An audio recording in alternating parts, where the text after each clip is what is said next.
Okay na? Announcement? Okay, so, nung August 12, 2026, sabihin, bago lang, ano? 1 month and 1 day before. Mag-anniversary tayo. Mag-anniversary, no? Meron po tayong letter sa ating mayor. So, hindi naman natin siya i-invite para sa anniversary. Pero kung siya po ay darating, hindi naman natin siya tatanggihan. Ano? Pero ito yung ating letter of request patungkol sa ating tent. No? Kaya sinabi nung taga-pangasiwa na sigurado yung tent natin. Ang hindi raw sigurado rito yung upuan. Kaya nag-request tayo ng dalawang. Pangit ba?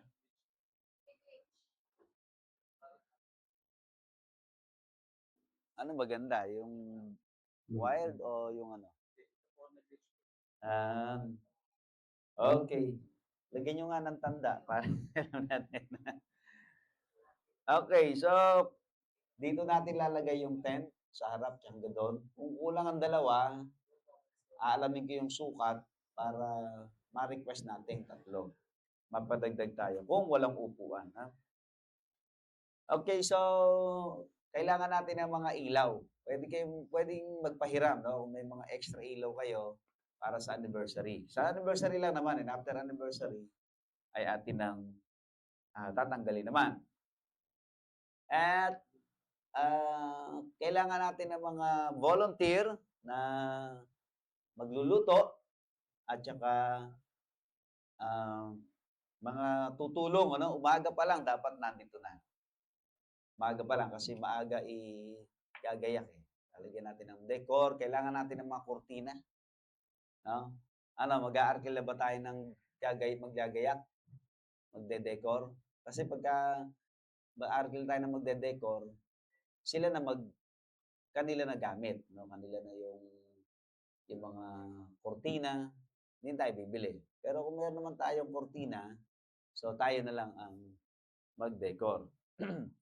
So, yan ano, kaya at mag-ready tayo, maghanda kayo ng mga pang love gift natin at giveaways sa ating mga visitors, ng mga pastor at saka mga evangelist or missionary.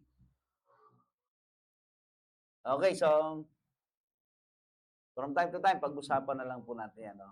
Ang Sport Fest ay nalipat ng November. So, November 30. So, yan ang nakikita nga dyan. Kasi nga, maraming mga activities ngayong August 30. Kaya nangyari, pinospon na lang, ginawang November. So, sa atin, pabor yun kasi hindi na nga tayo makakasama dahil nga nagpe-prepare tayo sa anniversary. Ngayon, na-move ng November. So, papaghahandaan pa natin. Kayong mga players, so paghandaan nyo November, paghandaan nyo na rin ang budget, ha? Dahil hindi tayo sigurado kung may budget ang church. Matindi ang ating pinagdadaanan ngayon, especially nung pumutok ang gera, no? Diyan sa Middle East. Okay, so mamaya, ang ating gospel hour ay once a month na lang, every first month, Sunday of the month. Ang gagawin natin mamaya dito, fellowship at saka mag-aayos tayo. So, mag-general cleaning na tayo. At kung maaari, Friday, Saturday, and Sunday. Bakit? Friday, prayer meeting eh. Diba? So, Saturday, alang pasok. So, pwede tayong magtrabaho rito. Sunday, after the service.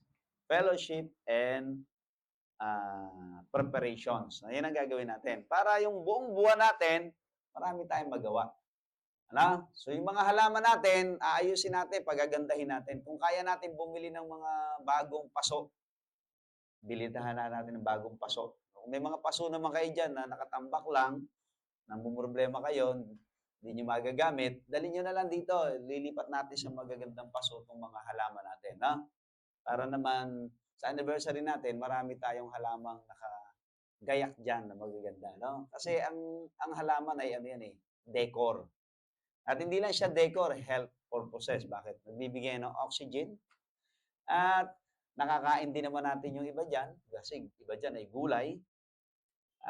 Tsaka yan ay friendly sa mata. Okay? Pampaganda ng paningin yan eh. Eyesight. Yung color green. Yan. Kaya kita niyo yung chest, white, green. Yung green doon para ma-refresh yung mind mo. Mind refreshment yan. Ha? Okay, so hindi na tayo magtatagal. Yun lang muna ang ating announcement. At ngayon, ito yung ating pong message na sa Hosea. So kinuha ko na itong buong talata ng Hosea para ating ma-explore. Pero ito ang sinabi rito sa Hosea 14:7. They that dwell under his wing or under his shadow shall return. They shall revive as the corn, and grow as the vine. The center of shall be as the wine of Lebanon. Ang dami kita ya. Ang description niya, ang ganda, no? Silang nagsisitahan sa kanyang lilim ay manunumbalik. Nandiyan ako, manunumbalik. Sila'y mga bubuhay uling gaya ng trigo. Yung palang corn, trigo pala. Siguro hindi alam ng ano yung ano din, trigo nilagay eh. At mga mumulaklak na gaya ng puno ng ubas. So, vine ang binanggit pero ubas ang binigay, no? At ang amoy ay magiging gaya ng alak ng Libano. Yan, no? Gano'n kaya kabango yung alak ng Lebanon, no? Mamaya, mapapag-aralan natin yung iba dyan. Hindi ko ma-explore lahat to kasi ang dami nito eh. Ito nga ginawa ko, napakahaba na eh. Hindi ko pa matapos-tapos eh. Pag in-explore natin itong buong Hosea, itong chapter 14, ay napakayaman sa mga magagandang mapag-aaralan natin to. No? Manalangin tayo, Panginoon, salamat po sa pagbabasa ng salita, pagpalain niyo po ang aming pag-aaral sa pangalan po ng Panginoon Jesus. Amen. So, hindi na natin babasahin yung buo kasi matadaanan naman natin yan eh. No? Ngayon, ang sabi rito, no? Yan, mahaba-haba kasi ito. Ilalaktawan ko na. Ang message natin ay, yung pinaka-head natin ay revive us again. Yan ha? Part 3 na tayo, part 3. Nung Friday, part 1, Saturday, part 2, ngayon ay part 3. Yung una natin, the blessing of being revived. Diba? Pagka ikaw ay na-revive, kaya pangarapin natin ma-revive kasi may blessing yan eh. Kung ayaw ng blessing, bahala kayo. Mamaya, mas maraming blessing mapag-aaralan natin. Pangalawa, God still can revive even in the midst of trouble. Walang problema yung trouble kung titignan natin eh. Ang trouble, mga problems of life, yan, pakialalayan sina Brother Almar.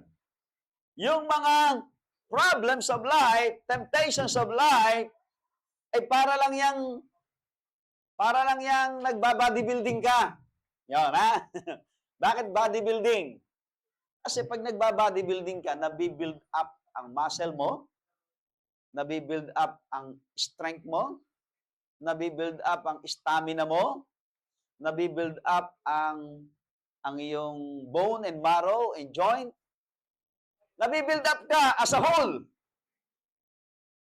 Habang ikaw ay napapagod sa pag-exercise, habang ikaw ay nagugutom, siyempre nakakagutom ang exercise. Baka akala nyo. Di ba? Pag nag-exercise ka, lalakas ang kain mo. Bakit? Kasi pinapawisan ka lagi eh. Nasusunog yung mga kinakain mo. Pero pagkatapos mo namang makapagpahinga, after ng exercise, magpapahinga ka, and after that, magugulat ka, mas malakas ka kaysa nauna. Kaya yan yung purpose of troubles, problems, temptations. Hindi para para ibagsak ka, hindi para maging wala kang silbing tao o Kristiyano. Amen. Yan, ano? Yan, saging. Number 1, ano yan eh. Protina. Ay, protina. Energy. Muscle energy. Eh, ang puso ay muscle. Kaya, good for the heart. Tandaan niya. Kaya, mas gusto ko sa church natin, ng ating, Brother Arnold, good morning, ang ating kinakain, healthy food. Kasi, pag nagkasakit tayo, baka wala akong maibigay sa inyong pang-hospital, pang-bayad sa doktor, pambili ng gamot.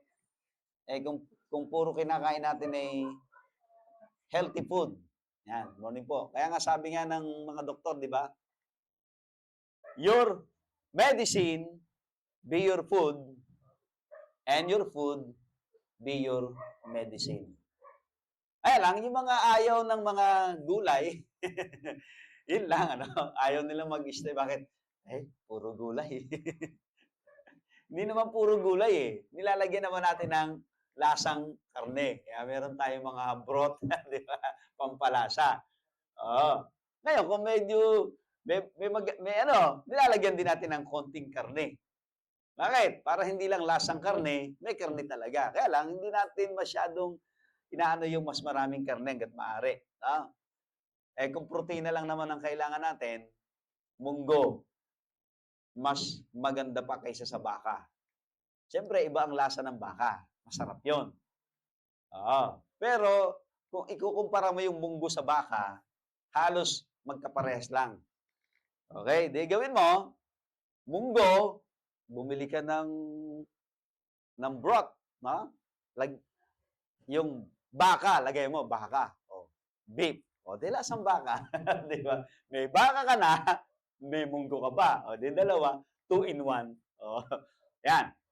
Sabi, Pastor, ayoko ng baka, maanggo eh. Di, napalitan natin. Pork.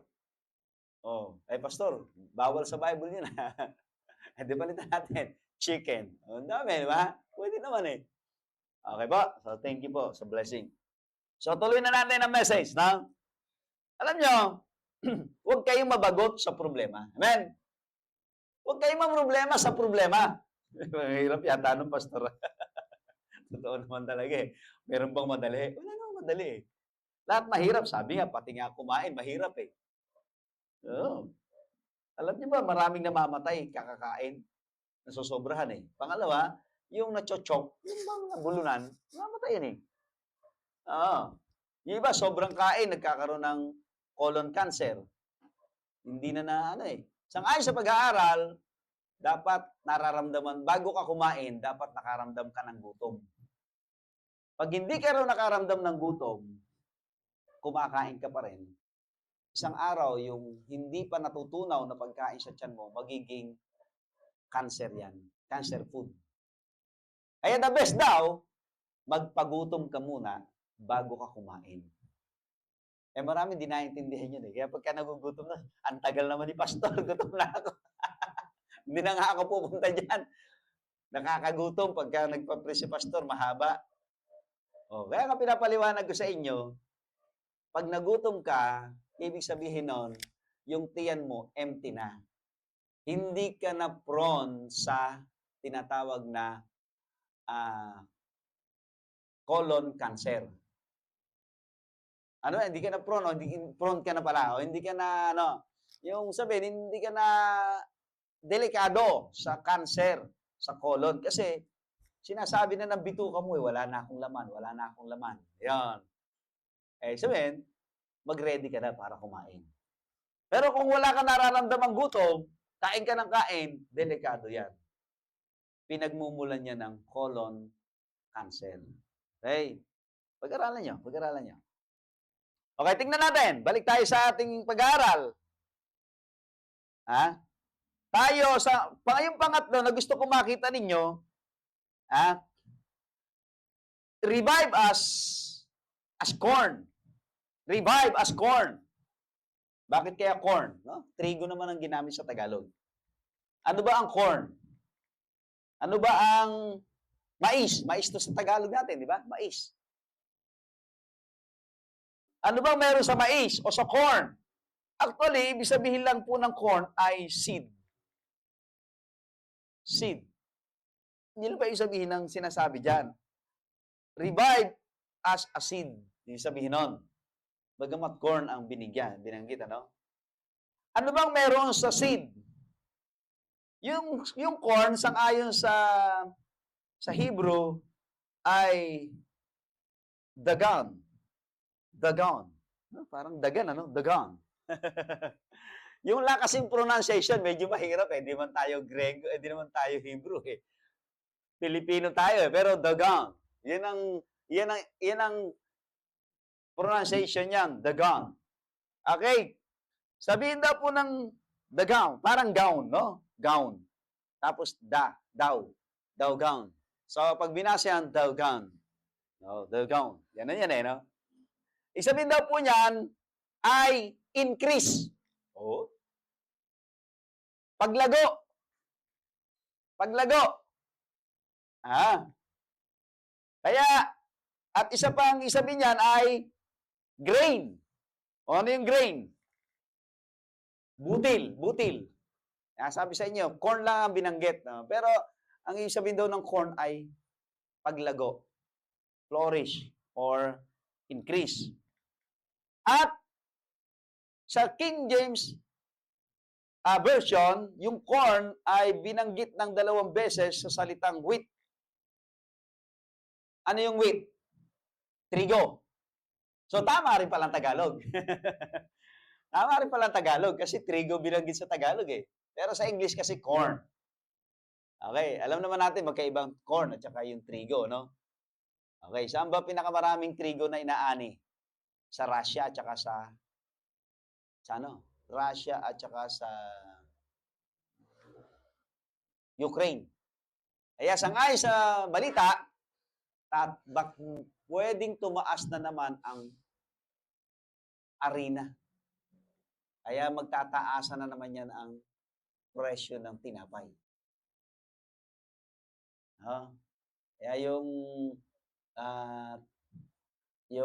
sapagkat yung trigo na pinakamalaking supplier ng trigo sa buong mundo, naggegera ngayon.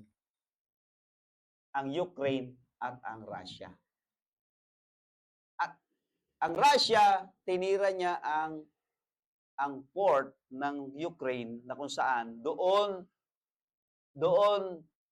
dinadaan ang mga trigo para i-deliver sa buong mundo. Gumanti ang Ukraine, tinira naman ng Ukraine yung port ng Russia na kung saan doon din dinadala ang mga trigo sinasakay sa barko para i-deliver sa buong mundo. Kaya yung Russia at Ukraine na number 1 supplier ng trigo sa buong mundo, nanganganib ang kanilang trigo na baka hindi madala, hindi ma-deliver ng maayos. Kaya sang-ayon sa balita, nanganganib tumaas ang presyo ng tinapay. Hanggat mura, kumain na kayo ng kumain. Bakit? Kasi nga, hindi ma-deliver ng maayos. At ang Russia, pati ang magsasaka sa Ukraine, binobomba na. Ganyan katindi ang Russia, no? Ang tinitira nila, hindi sundalo. Ang tinitira na nila, yung mga manggagawa. Sabihin daw po ng corn, sabihin ay increase. Or, tinatawag din tong binhi. So, ano bang meron sa binhi? Sabihin niya na ay may buhay. Nila ibig sabihin nun. Kasi lumalago eh. Hindi pwedeng lumalago ang walang buhay, ano? Bagamat meron niya sa Greek ay stachus. Stachus. Ibig sabihin lang po niya na ay corn or ear of corn. Yan Butil. Yan ang sabihin po nun. At ito raw, corn na ito, marami itong pinagkatulad, katulad daw po ito ng vine. Bira, no? Ano ba yung vine? Di ba gumagapang yon? Yung bang mais ay gumagapang? Hindi naman, di ba? Diretso lang yun eh. Yung trigo, diretso lang din yun eh. Pero bakit gumagapang? Gumagapang ano? Sabihin, lumalawak siya. Meron siyang kapasidad na lumaki, lumawak, lumapad, dumami. Spread out. Katulad daw siya ng vine. Mamaya, makikita natin kung ano itong mga yan, Ngayon, nasabi rito, they grow. They grow. Alam niyo, mga kapatid, kapag tayo nare-revive, nag-grow tayo. Hindi niyo lang minsan napapansin eh. Ako, nagulat na lang ako, pastor na ako eh. Binabalikan ko yung aking nakaraan. Dati ano lang ako Sunday school pupil lang ako Naka-short pa nga ako. Nung unang attendance ko, naka-short pa ako eh. Parang si Allen, naka-short. Papastor ko si Allen. Ginagaya ako. Tapos yung short ko, biyak pa. Bihira, no? Maikli na, biyak pa. Nakita ba kayo ng short na maikli, tapos may biyak sa gilid? Tapos yung damit ko, butas-butas pa. Butas-butas na. Napapansin nyo nung na naging pastor, Pastor Cortez, Berning. Sabi niya, kapatid, wala ka na ba ibang masusuot na damit? Bakit? Bakit naman tuwing may Sunday school, yun ang damit ko. Diba? Kapatid, hanggang sa napunta ako ng Garay. Yan. After 1 year, nakarating ako ng Garay. Ngayon, pastor na. Itong mga katulad ng mga bata to, young people na to, sila ipapalit sa atin eh. Sila ipapalit sa akin dito eh. Yan, si Sean. Singer pa, no? Si Sean. Guwapo pa. Mga guwapo naman itong mga to eh. Di ba?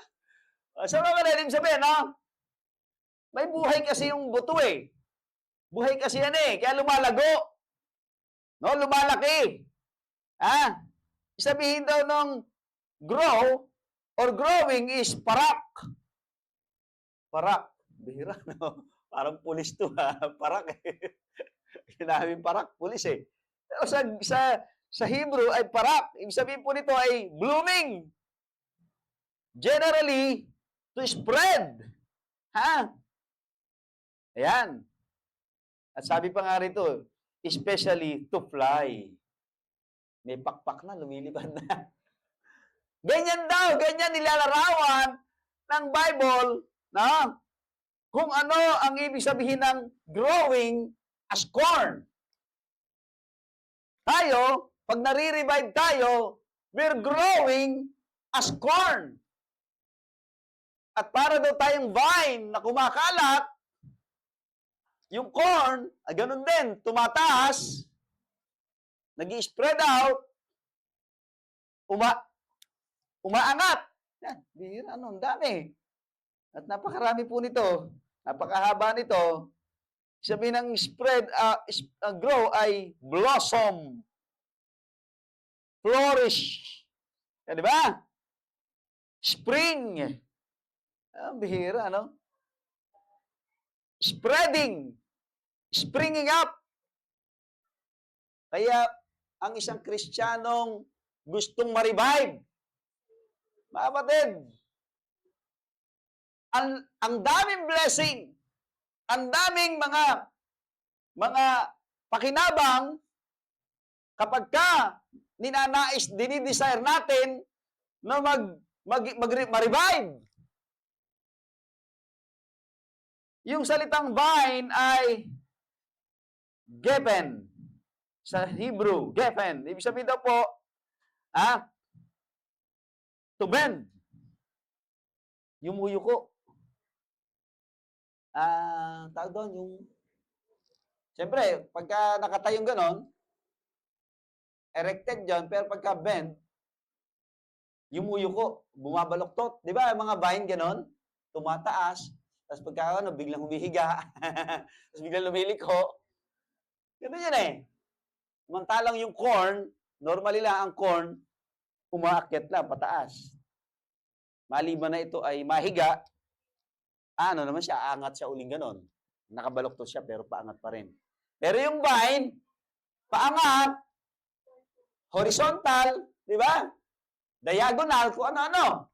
Kaya spreading out ang nangyayari sa kanya.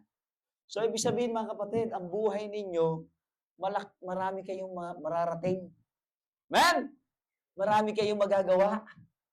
Marami kayong matutulungan. Hindi lang sarili nyo ang matutulungan ninyo. Marami kayong maaabot. Gusto niyo ba yun? Marami kayong naaabot, marami kayong natutulungan.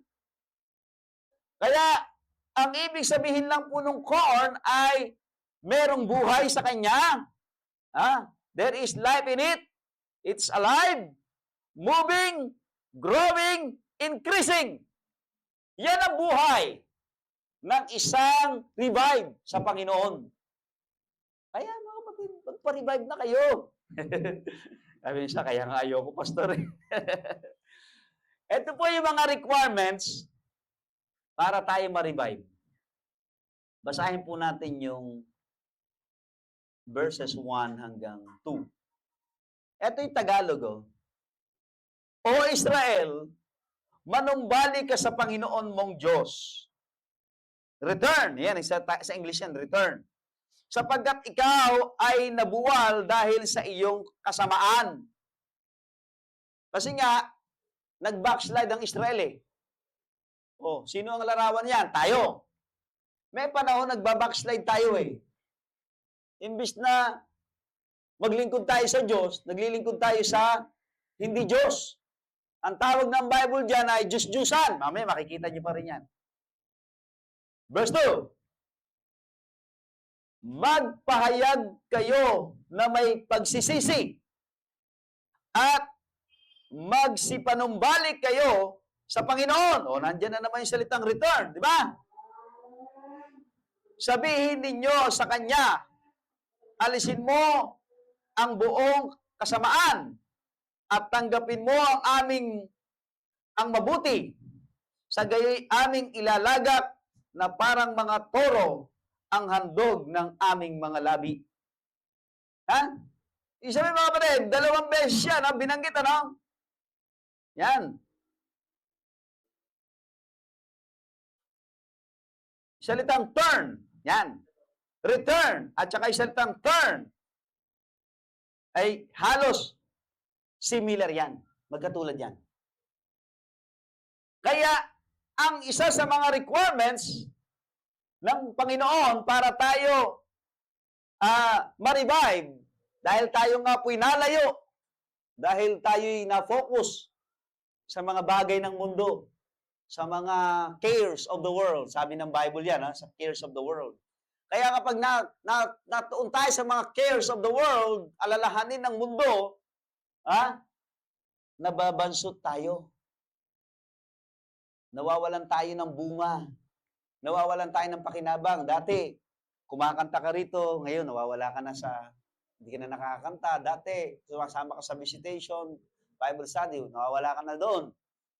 Dati, ikaw ay nagbibigay sa ministry, ngayon parang, marami akong gastusin eh. Di ba? Kasi nga, nato-turn ka na sa tinatawag na cares of the world. Kaya doon sa binhi na natanim sa dawagan, bansot, maliit, walang bunga. Ang iba, may bunga, wala naman laman. Akita ba kayo ng palay? Pero walang laman sa loob. Di ba? Parang ganun lang din. Namunga ka, pero nung binuksan ng bunga mo, wala rin. Ipa rin pala. Ganun eh. Kaya hindi pa rin siya consider as productive or tinatawag na kapakinabangan. Dahil hindi ka naman talaga namunga ng maayos. Kaya yung sinasabi ng Panginoon dito, return unto the Lord thy God. Yan po yung sinabi ng Bible, ano? Sa verse 1. So, ang sinasabi ng Bible, in order for us, para tayo po'y ma-revive, ay yung willingness to return to our God, to our Lord, to worship God, to praise God, to serve God. Ano? Yun po eh. Ha? Kaya kapag tayo po ay isabihin daw po ng return is shub. Yan, shub. Sa ano, return. Sabihin po. Isa pa, restore. Magpa-restore tayo sa Panginoon. No? Magpa-recover tayo. Huwag natin hayaan na ang buhay natin ay para tayong alon, no? Kung saan lang dinadala ng hangin. Doon lang. To and fro. Parang ganun lang tayo. So ayaw ng Panginoon yun. Ang gusto ng Panginoon, pag bumalik tayo sa Kanya, straightforward lang. Ano ha? So, yan ang sinasabi ng Bible. Isa sa mga requirements ng Panginoon ay yung tayo po ay makabalik. No? Yan yung requirements niya, no? Tayo bumalik. Tayo manumbalik. No? Sa Panginoon. Yan. Meron sinasabi po rito, no? Sa verse 3. Meron sinasabi diyan sa verse number 3. Ano po ba yan? Mahaba kasi ito kaya sabi niya sa verse number 3.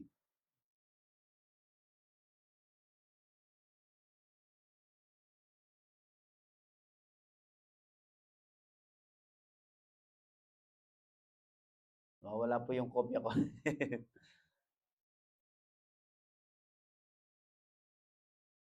Tingnan ko lang po dito sa ating ano. Nawala doon sa akin po ano yun. So mga kapatid, sabi ng ano doon, no? Sikapin nating tayo po ay makabalik. Makabalik sa Panginoon. Ano po? Bumalik po tayo sa Diyos, sapagkat yan ang requirements ng Panginoon. Ang sabi ng verse 3, assure shall not save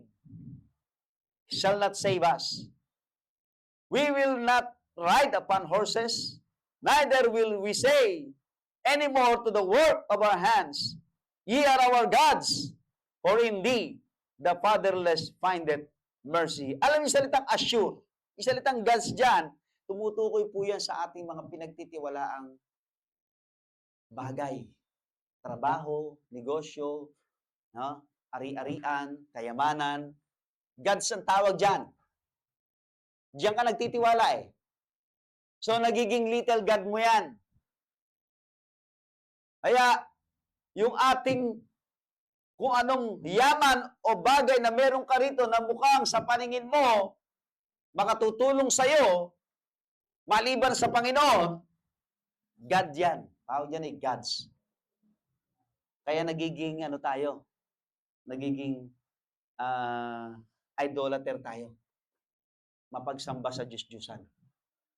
Minsan, iniisip lang natin mga Diyos-Diyusan, yung mga rebulto, di ba? Yung mga larawan. Hindi po yun lang ang Diyos-Diyusan na tinutukoy ng Bible. Lahat ng bagay na ipapalit mo sa Diyos, ang tawag doon ay maliit na Diyos. Diyos-Diyusan. Na yung bagay na yon, nakafocus ka na sa tingin mo, yun ang magsasalba sa'yo sa buhay. Sa kahirapan, sa problema, sa pangailangan, sa karamdaman. Di ba? Kaya kita nyo, ano Diyos-Diyusan namang may sakit? Hospital. Ano pa? Butika. Kaya lahat ng may sakit, madalas doon mo sila makikita. Tingnan mo sa church yan. Meron ilan. Madalang. Bakit? Kasi Ang tingin nila sa church, wala naman. Si pastor, di naman doktor yan eh. Di ba? Kasi niyo, sabi ko nga doon ka nung Friday, hindi ako titled, pero marami na akong natulungan, marami na akong napagaling, marami na akong nagamot, walang bayad. Pero kung nahihiya kayo dahil libre, pwede nyo naman akong bayaran. Tawa lang sila. Di ba?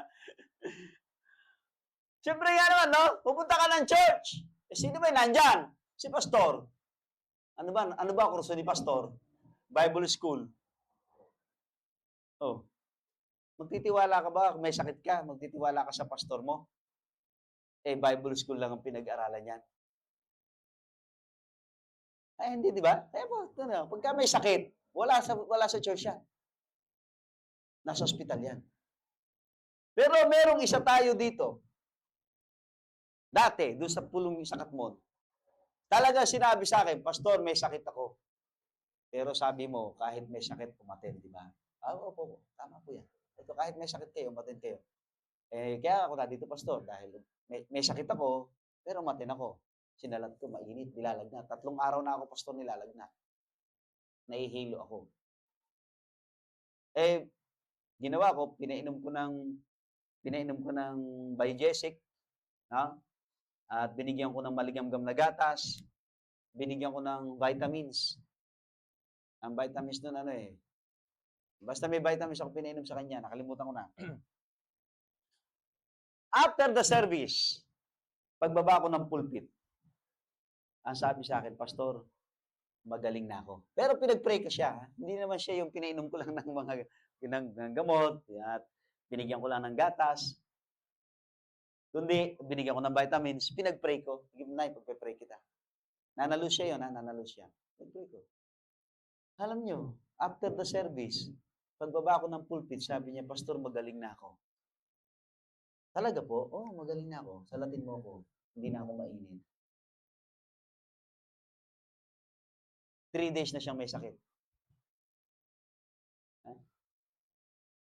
Yan, sa akin, yun pa lang ang nag-declare sa akin na kahit may sakit siya, umaten siya. Dahil sinabi ko daw, after the service, after the preaching, sabi niya, Pastor, magaling na ako.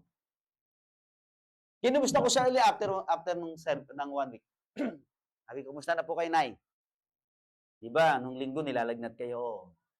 After po nun, hindi na, Pastor, nagtuloy-tuloy na. Hindi na ako nagkasakit ulit. Tuloy-tuloy na siya. Sabi ko, diba? Lalo nung may COVID, napakahirap lalo nun, no? Sabi sa akin, Pastor, di ka ba natatakot sa COVID? Nakakahawa yun eh. Sabi ko, alam mo, marami nang namatay. Hindi lumalabas ng bahay. Namatay sa COVID. Hindi lumalabas ng bahay. Nandun lang siya sa kwarto niya. Pero namatay sa COVID. Kaya nagtataka ang mga doktor, paano na-COVID ang isang tao na mayaman, na air condition ng bahay, na hindi lumalabas ng bahay, pero na-COVID, namatay. Di ba? Kaya sabi sa kanya, nakalimutan ko, sabi ko, hindi ako natatakot, pero bakit ako matatakot? Kahit ma-COVID ako, kung ayaw ng Diyos na mamatay ako, hindi ako mamamatay. Pero hindi kami na COVID. Wala kaming vaccine ng COVID. Lalo si John Reb, walang vaccine niya kahit na yung natural vaccine. Binaksinan kami. Anti-COVID din daw yon. Pero actually, yun yung bang sa Amerika pag pumupunta, anti-flu. Flu vaccine yun eh. Pero natural. Hindi ko alam, pero sabi nila, galing daw yata yun sa parang baboy. Saan ba daw galing yung vaccine yun? Eto, Pastor, ang isang injection nito ay 8,000. Grabe, 8,000. Isang injection. Ilang kami in-injectionan? 5. Si John Reb hindi in-injectionan kasi 18 years old and above ang kailangan. Wala pa siyang 18 nun eh. Wala akong vaccine niya ng COVID. Kahit anong vaccine, wala yan. Siguro, na-vaccine na niya nung pako. Napakan niya yung pako. Yung vaccine. Pero walang namatay sa amin. Wala na COVID sa amin. Kaya sabi ko, hindi ako sa natatakot. Pero alam mo, kahit na may COVID, kahit hindi, pag gusto ng Panginoon mamatay ka, mamamatay ka. Kaya sa akin, kahit kasagsagan ng COVID, dapat umattend pa rin ng church. Kaya nung COVID, nagsiservice kami. Sa 38, alam niyo yun? Nagsiservice pa rin kami. Hindi tigil ang service. At tayo online. So, ayun po, ano ba yung sabihin ng assure? Ito po, Ang assure, ito po ay isang bansa na ang pangalan po ngayon ay Assyria. Yan. Assyria, yan po yung sabihin ng assure, no? So, itong Assyria, nung panahon na to, ay isang empire. Pag sinabing empire, ito po ay makapangyarihang bansa. Marami silang mga tinatawag na kabayo. Marami silang kabayo. Sa panahon ngayon, ano yung kabayo? Mga sasakyan yan na mga sasakyan ng mga mandirigma. Mga panggerang mga sasakyan yan. At pagka ikaw ay footman at ang kaharap mo'y kabayo, bihira kang manalo dyan. Bakit? Sisipain ka lang ng kabayo na yan. Sasagasaan ka lang yan. Titilapon ka eh. Tapos, may nakasakay, may hawak pang espada. Kaya, ang kinatatakutan, ang mga nakasakay sa kabayo. Sapagkat, larawan yan ng kapangyarihan, ng kalakasan. Kaya nga ngayon ang mga sasakyan, ang tawag dyan ay horsepower. Di ba horsepower ang tawag sa mga sasakyan ng kotse? Diba? Yung aircon, o ilang horsepower yan. Di ba? Hindi sinabing, ilang bang leong power yan? Ilang pig power yan? Hindi po. Lahat ng mga engine, normally, ay binabase sa salitang horsepower. Horsepower. Yung kanyang takbo, yung kanyang galop, ang tindi niyan. Yung bilis niya, yung lakas niya, magkakasama yun eh. Yung stamina niya. Kaya isabihin, yung inaasahan mong makapangyarihan katulad ng Assyria, Assure, na itong pangalan ng tao yan si Assure. Pero ngayon ay Assyria yan, sa Syria kung tawagin. Ito yung pangalawang anak ni Shem. Second son of Shem. Kasi tatlo yan Ham, Shem, and Japheth. Mga anak ni Noah. At si Shem, meron siyang anak na Assure.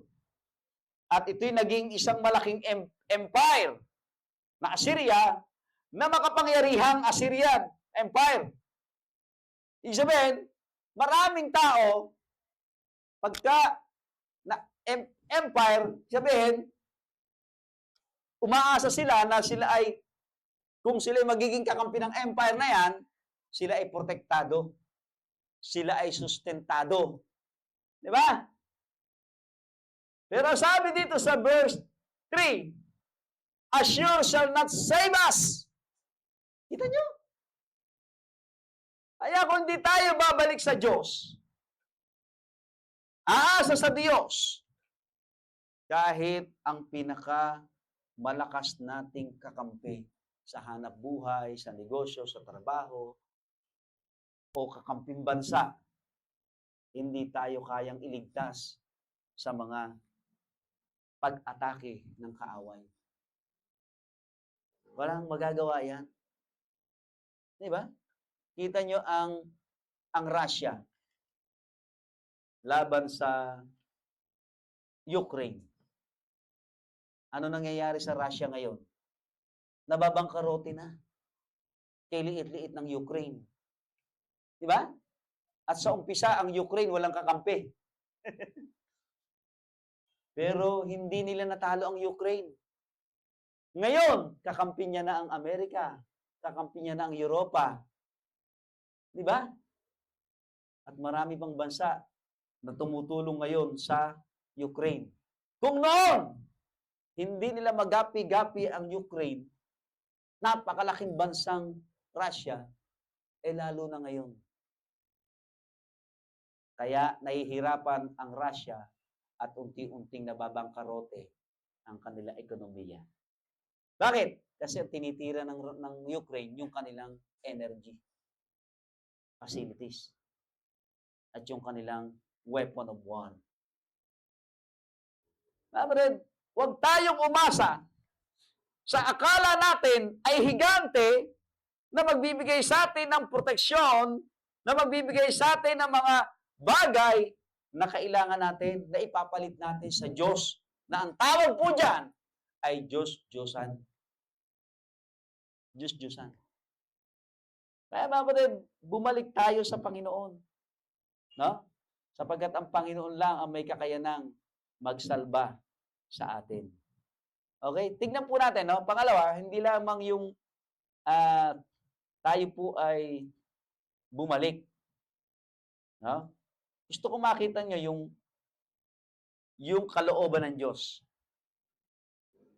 So, may kalooban ng Diyos sa ating mga Kristiyano. Okay?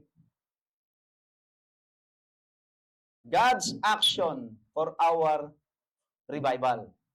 Yan, may action ng Panginoon Okay, tingnan po natin sa verse 4. Yan po yung verse 4. Ang sabi po rito, sa verse 4, no? I will heal their backsliding. I will love them freely. Yung salitang I will na yan po yan, ha? Yung, sabi na, no? Sabi yan, I will love them freely, for mine anger is turned away from him. Aking gagamutin ang kanilang pagtalikod, akin silang iibiging may kalayaan, sapagkat ang aking galit ay humihiwalay sa kanya. Meron pa isa. Verse 5. I will be as the dew unto Israel. Di ba?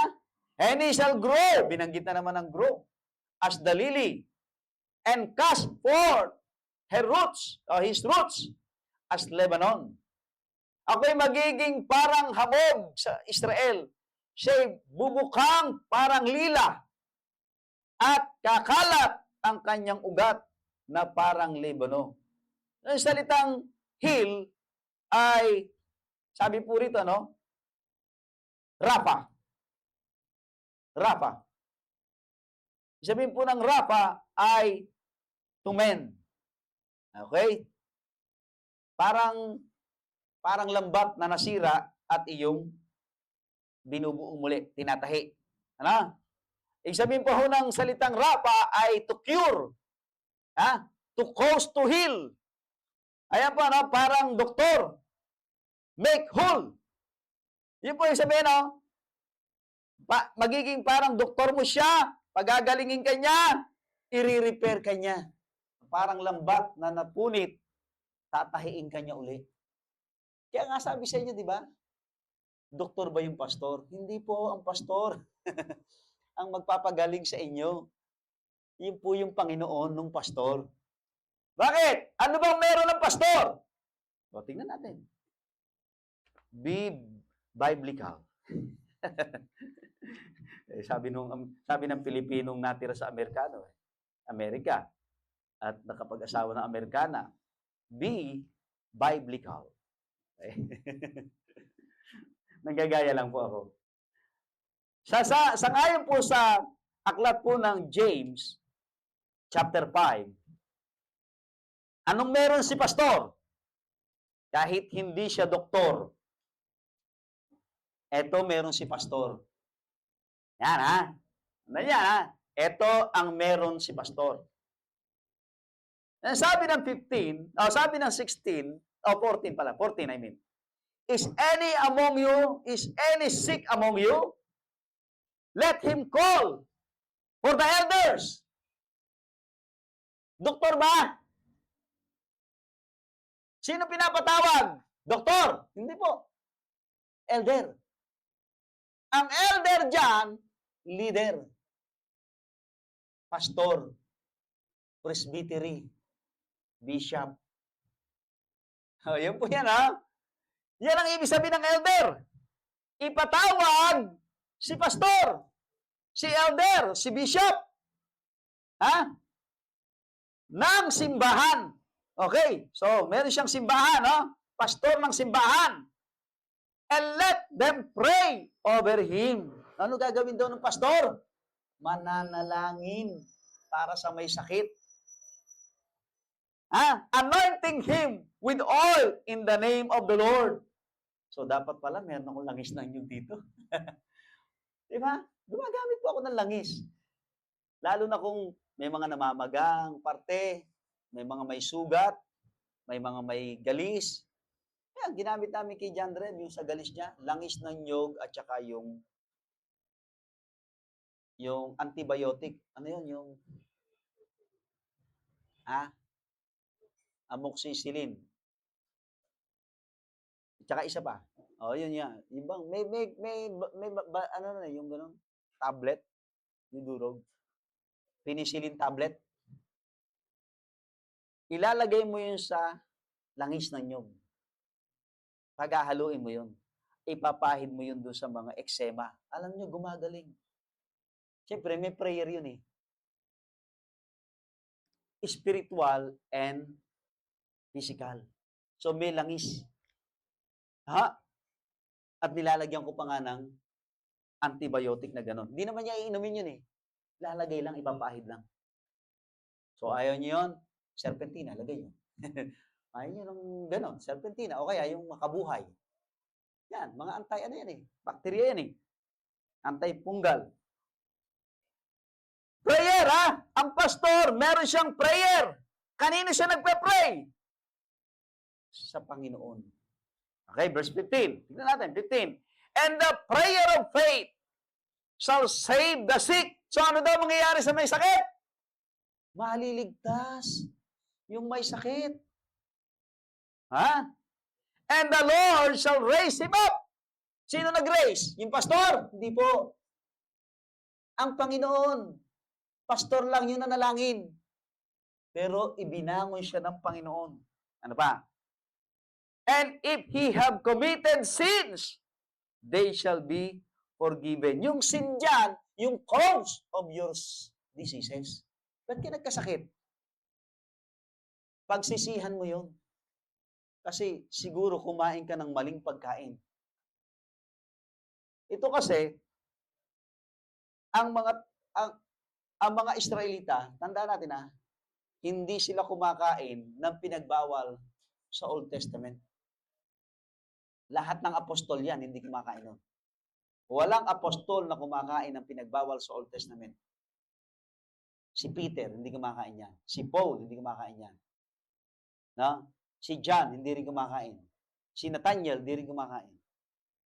Lahat sila, walang apostol ni Kristo na kumakain ng pinagbawal sa Old Testament. Sapagkat alam nila, kasalanan sa Diyos yun. Dahil una, Israelita sila eh.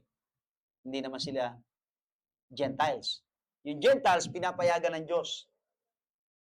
Pero yung Israelita, bawal sa kanila yun. Pangalawa, sapagkat yung mga pagkain na ipinagbawal sa Old Testament, nagdudulot ng mga health problem. Madalas siya nagdudulot ng health problem. Kaya sabi doon, kung meron kang ginawa na pinagmulan ng iyong sakit, pagsisihan mo. O, pinagsisihan mo, kakain ka pa ba? Kita nyo, pag diniklara ng doktor, mataas ang kolesterol mo, ano ginagawa niya? Umiiwas sa mga matataba. Kolesterol eh. Pangalawa, mataas ang uric mo. Ano iniiwasan nila? Mataas ang uric acid.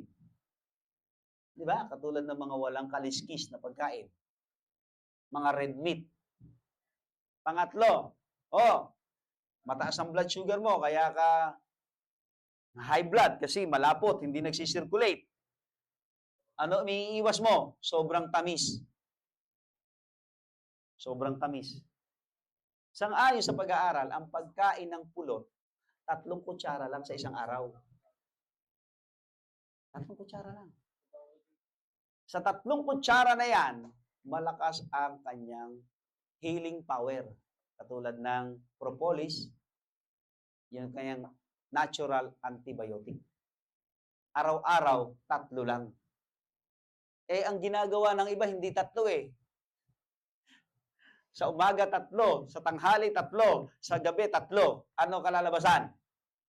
Mataas ang glucose. Mataas ang blood sugar. Di ba? Aralin din natin, mga kapatid. Paano kumain ng pulot? Lalo na yung pulot na yan, hindi pa natural na puro. Hinahaluan pa ng sugar. So, verse 16. Tingnan natin, ha? Verse 16. Sabi dito, sa 15, patatawarin siya sa kasalanan niya. Huwag mo nang ulitin, ha? Verse 16, confess your fault one to another. Okay. Baka naman, meron kang kapatid na nagawan mo ng mali. Isinumpa ka. kaya nagkakasakit ka. Sinusumpa ka ng kapatid mo. And pray for one another that ye may be healed. Ayan healed. Therapeutic.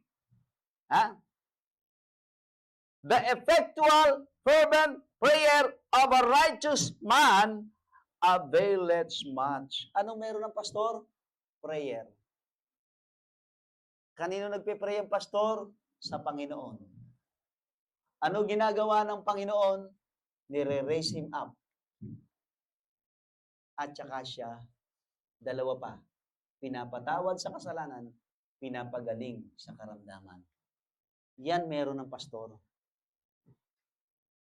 Kaya pag may sakit kayo, bago kayo pumunta ng doktor, kontakin niyo yung pastor niyo. Pastor, pupunta po ako ng doktor eh. Pwede ba ipag-pray mo muna ako? Amen? Yan ang maganda eh. Pastor, kasi hindi na kami makontak ikaw eh. Hindi, bigyan niyo yung pastor niyo ng madali siyang kontakin. Di ba? Sabi nga ni Pastor Sip eh, pag nakakita kang bulok na sasakyan, nakalat-kalat sa kalsada dyan, pastor ang may-ari nun. Di ba? Pag nakakita kang cellphone na dialog, didut-dut, pastor ang may-ari nun. Di ba?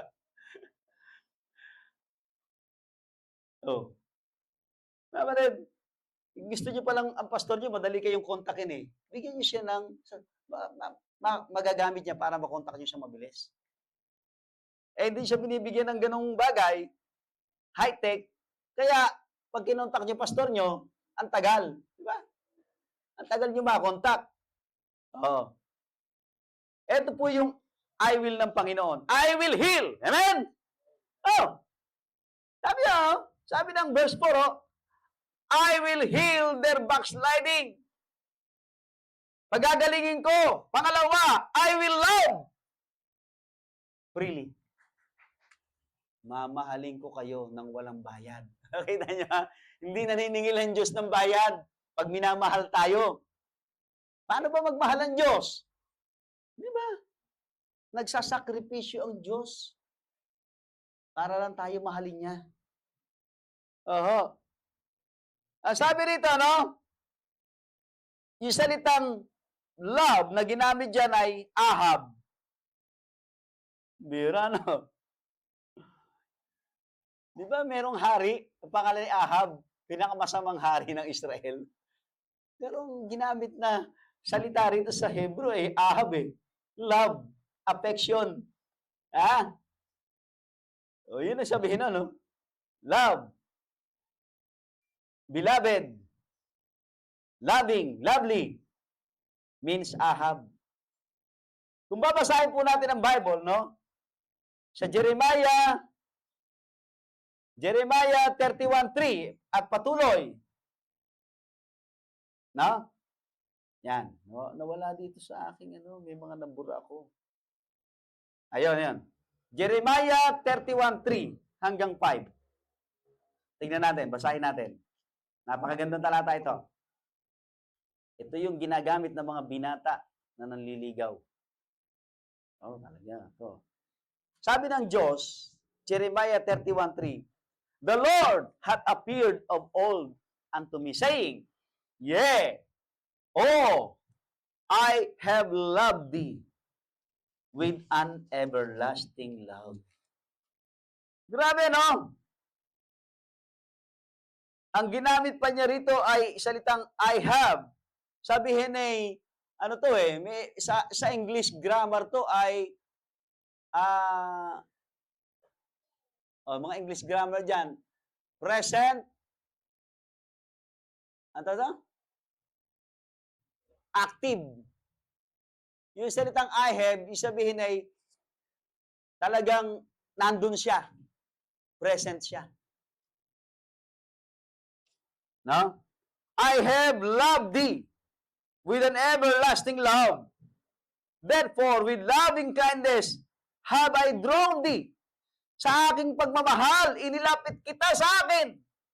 Verse 4. Again, I will build thee. Itatatag kita. And thou shalt be built.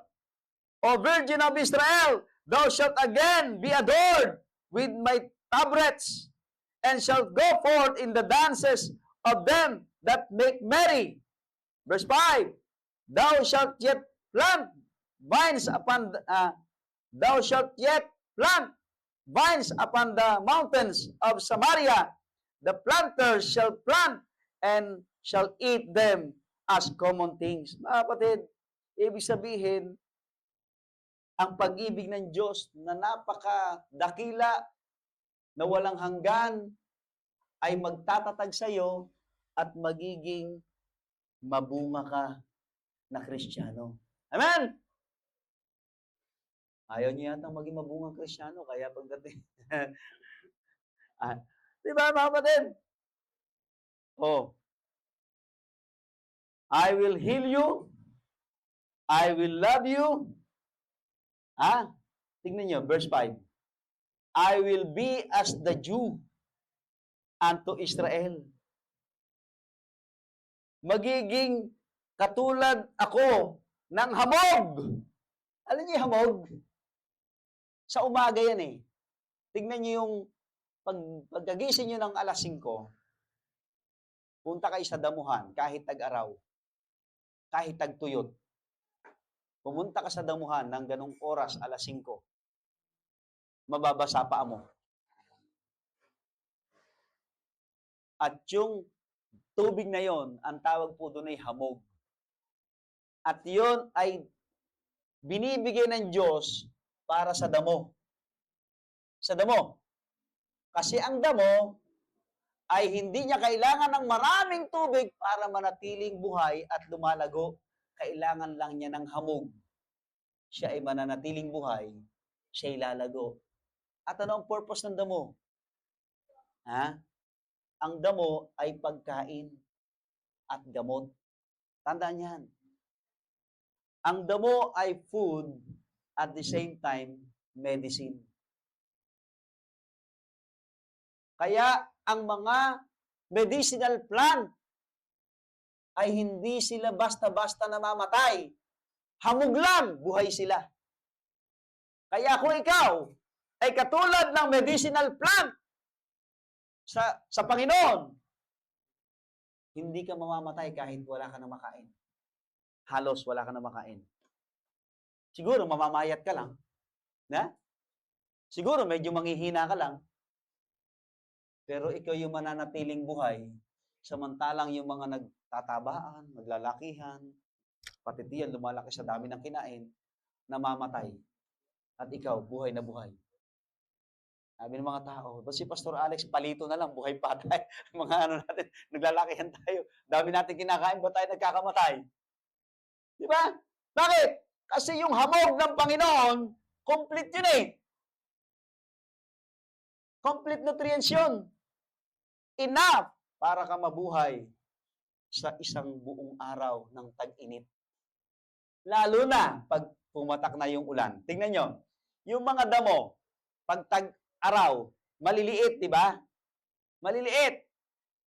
Pero ang sustansya niyan ay naka-compact. Sabihin, napaka-tindi ng sustansya niyan. Pero maliliit lang. Pero pagka maraming ulan, maraming tubig, lalaki yan. Nagiging, yung ibang halaman na tataasan pa niyan. Di ba? Bakit? Maraming sustansya eh. Maraming tubig na nakukuha. Pero kahit kaunting tubig lang, hindi mo siya kayang patayin. Yan ang kanyang karakteristik. Mahirap patayin. Kaya nga meron sinasabi, di ba? Masamang damo, matagal mamatay. Yung sabi ko, Pastor, ba't ikaw, Pastor? Nung COVID, kumusta ka? Ako? Hindi ako basta-basta namamatay. Bakit? Masamang damo ako eh. Di ba? Alam nila yung sabihin ng masamang damo, di ba? Kapatid, mahirap patayin na masamang damo. Ako masamang damo ako eh. Kaya mahirap akong patayin. At tama na sila eh, no? Masamang damo pala si Pastor.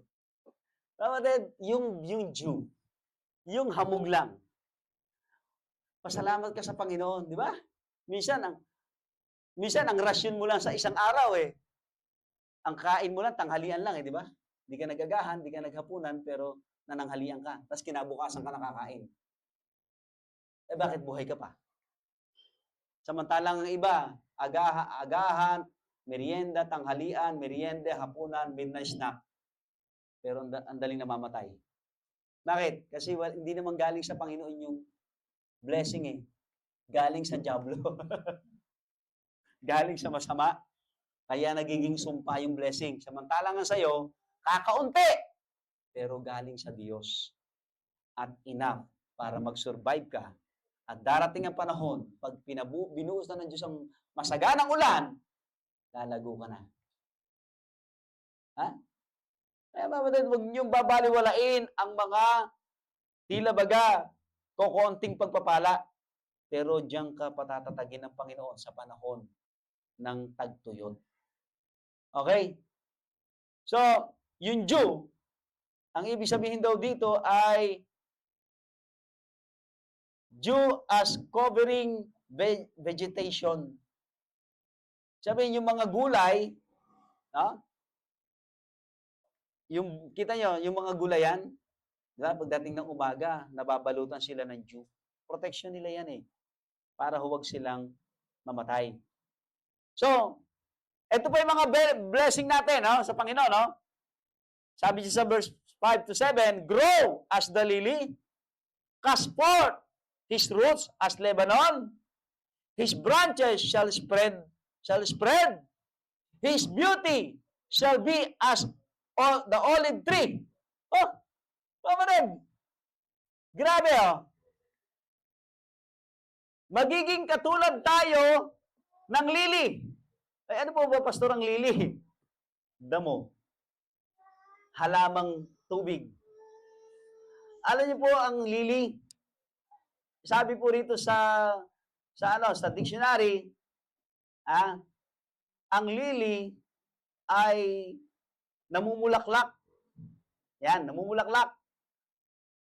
Flowering.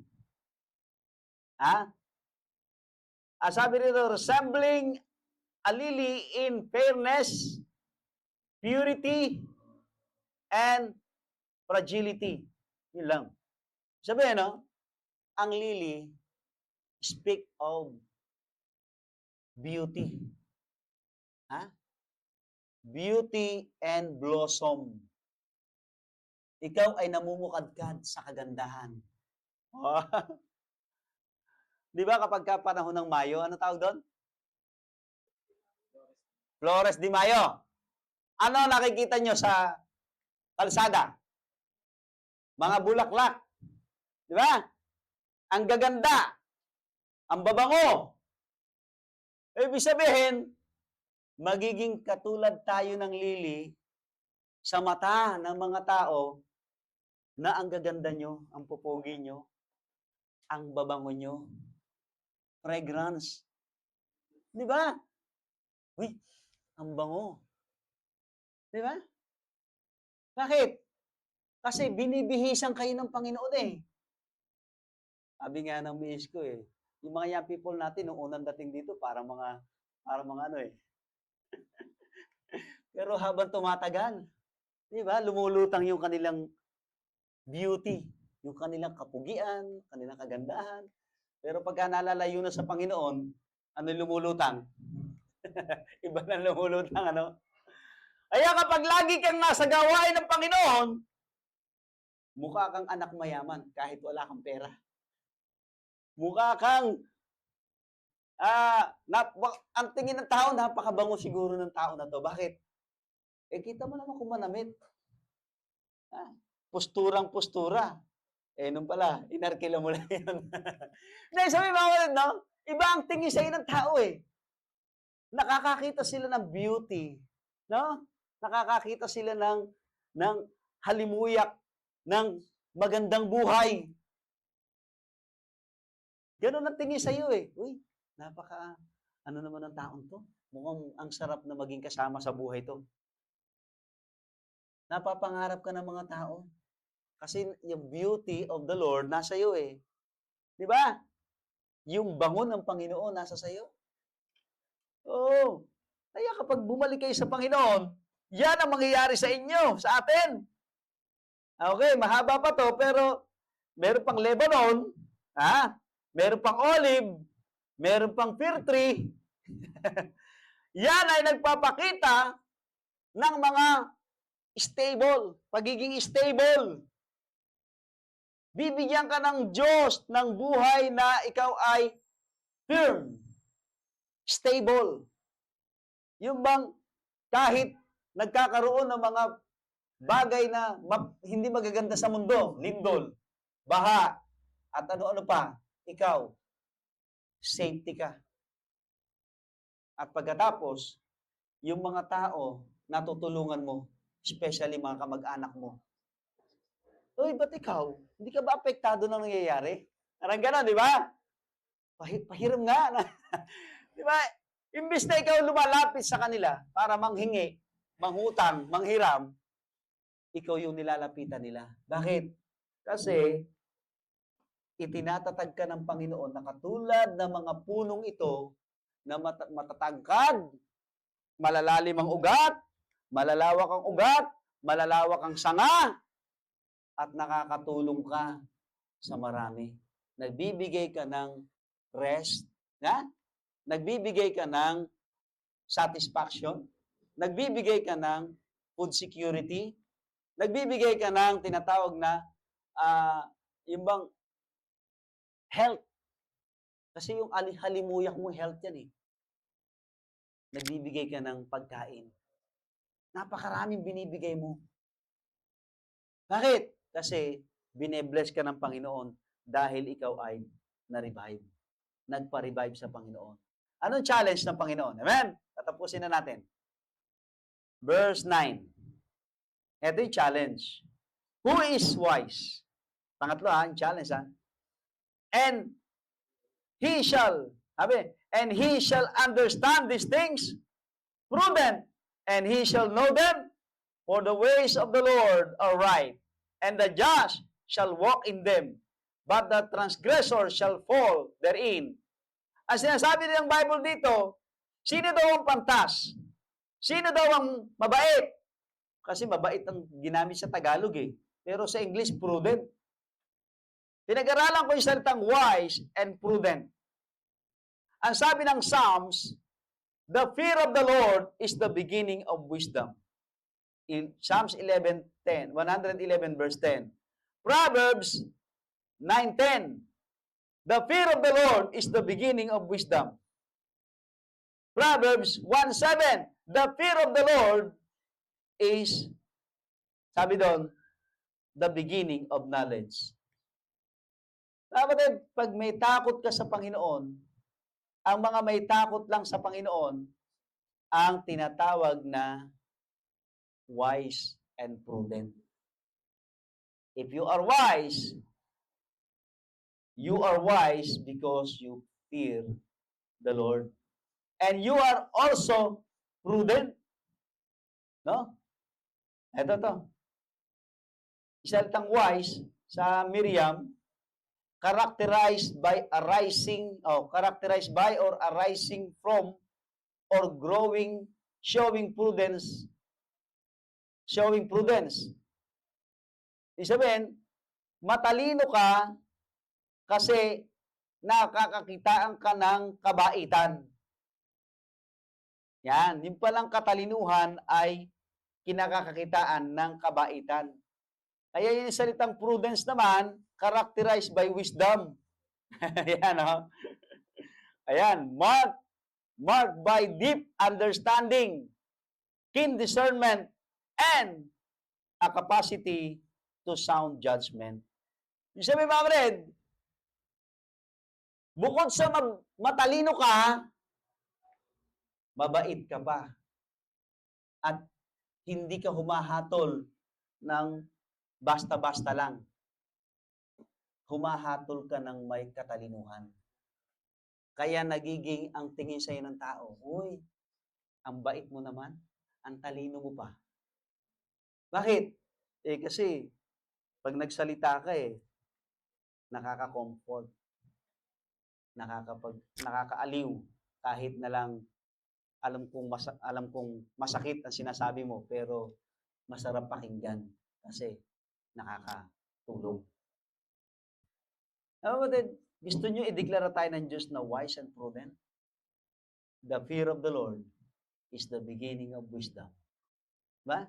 The fear of the Lord is to depart from evil. Ibig sabihin, pag nanumbalik tayo sa Diyos, nagiging wise tayo, nagiging prudent tayo. Pag nanumbalik tayo sa Diyos, iniiwan natin yung kasamaan. Pumupunta tayo sa kabanalan. Kaya kapag tayo po'y nare-revive sa Panginoon, nire-revive ng Panginoon, napakaraming biyaya at pagpapala. At magugulat ka, hindi mo naman talaga kaya yon, pero bakit nagagawa mo? Because God is the most powerful God who will help you to do the impossible things. Amen? Tayo manalangin. Panginoon, salamat po. Bagamat mahaba, pero ito po yung aming huling araw ng revival service. Nung Biyernes, nung Sabado, at ngayon, ang huli. Mangusap po kayo. Bago tayo magwakas, mga kapatid, be revived. Huwag ka matakot ma-revive. Mula pa nung Biyernes, yung message, yung blessing ng isang pagiging revive. No? Tapos, nung Sabado, kahit nasa gitna ka ng trouble mo, pag nagpa-revive ka sa Panginoon, ikaw ay matatatag muli. Manunumbal, magiging maayos kang muli. Ililigtas ka ng Panginoon sa lahat ng trouble mo. At ngayon, katulad ng binhi, lalago ka, yayabong ka, lalaki ka, makakatulong ka, para kang mga halaman, katulad ng lili, nagbibigay ka ng beauty. Nakikita yung iyong kabutihan, nakikita ang iyong kabanalan. Nagiging katulad ka ng Lebanon, na puno, na matangkad, malalim ang ugat, malapad ang ugat, malapad ang mga sanga, at nagbibigay ka ng mga bunga at ng halimuyak na napakabango. Katulad ng ubas na nagpapasigla ng buhay, nagpapasigla ng mukha ng tao, nagpapasaya ng puso. Katulad ng fir tree na ang kanyang puno ay ginagamit sa paggawa ng mga musical instrument, katulad ng gitara, katulad ng ukulele, katulad ng harp.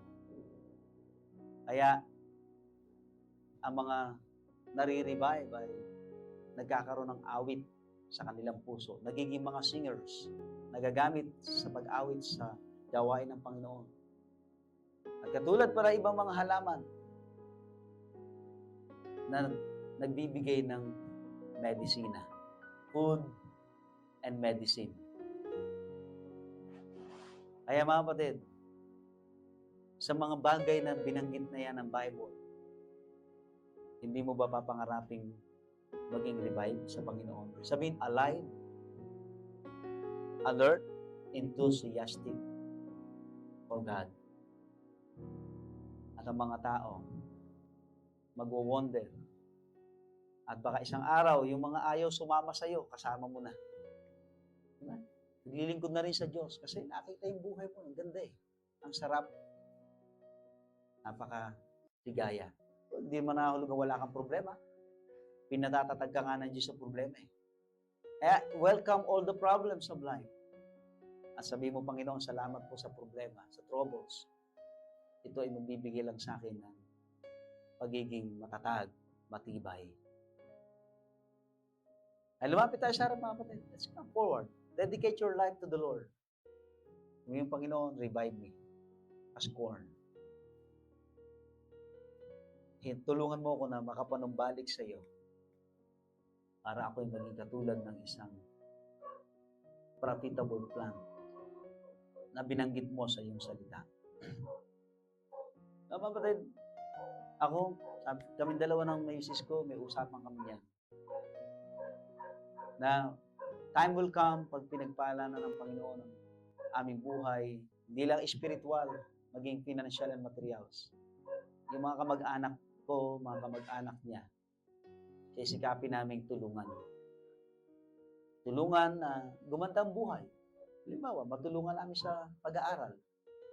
Pag natulungan namin sa pag-aaral yung mga batang yan, nakagraduate hanggang college, isang bagay na yon na napakaganda na itong mga batang to, magkakaroon ng magandang trabaho, negosyo, hanap buhay, career. Bakit? Kasi nakagraduate sila ng college eh. At hindi lang yon.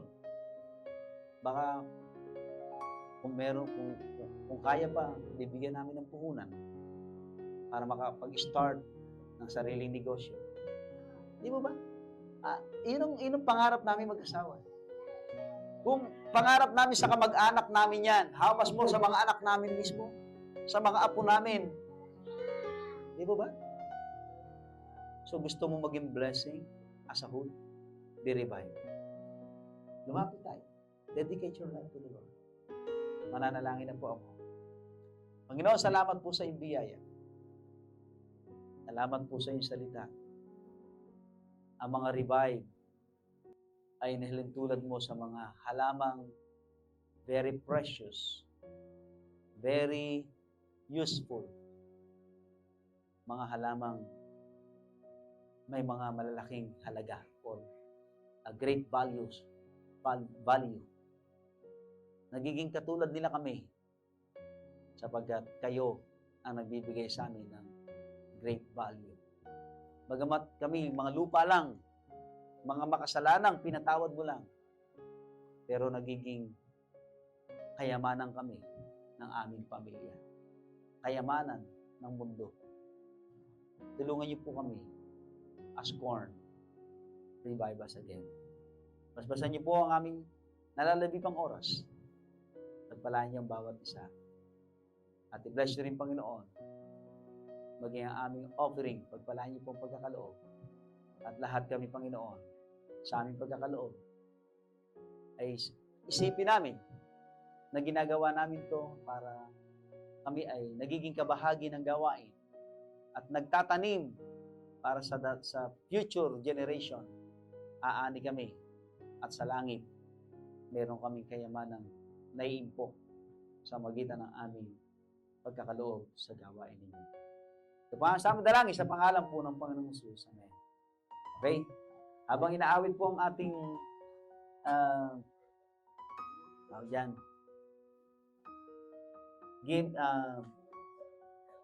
sa pagkakaloob.